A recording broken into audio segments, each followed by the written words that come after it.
সামাজিক যোগাযোগ মাধ্যমের কন্টেন্ট ক্রিয়েটর ও ইনফ্লুয়েন্সারদের গোল্ডেন ভিসা দেওয়ার সিদ্ধান্ত নিয়েছে মধ্যপ্রাচ্যের দেশ সংযুক্ত আরব আমিরাত। কোনো কন্টেন্ট ক্রিয়েটর এই ভিসা পেলে স্পন্সর বা কোনো প্রকার পৃষ্ঠপোষক ছাড়াই 10 বছর দেশটিতে থাকতে পারবেন বলে জানা গেছে।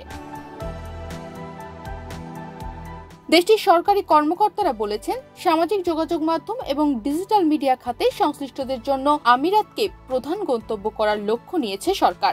এরই অংশ হিসেবে নেওয়া হয়েছে এমন সিদ্ধান্ত। চলতি বছর বিশ্বের বিভিন্ন দেশের 10,000 ইনফ্লুয়েন্সার ও কন্টেন্ট ক্রিয়েটরকে গোল্ডেন ভিসা দেওয়ার সিদ্ধান্ত নিয়েছে দেশটি।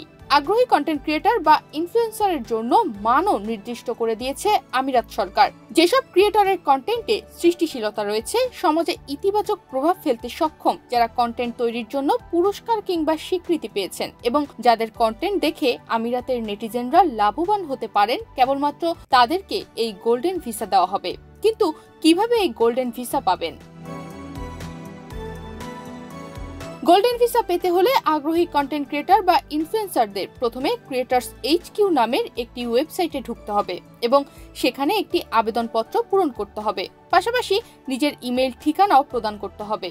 আবেদনপত্র পূরণ করে জমা দেওয়ার পর তা যাচাই করবে ক্রিয়েটরস HQ টিম এবং যারা ভিসার জন্য যোগ্য তাদের ইমেইলে জানিয়ে দেওয়া হবে।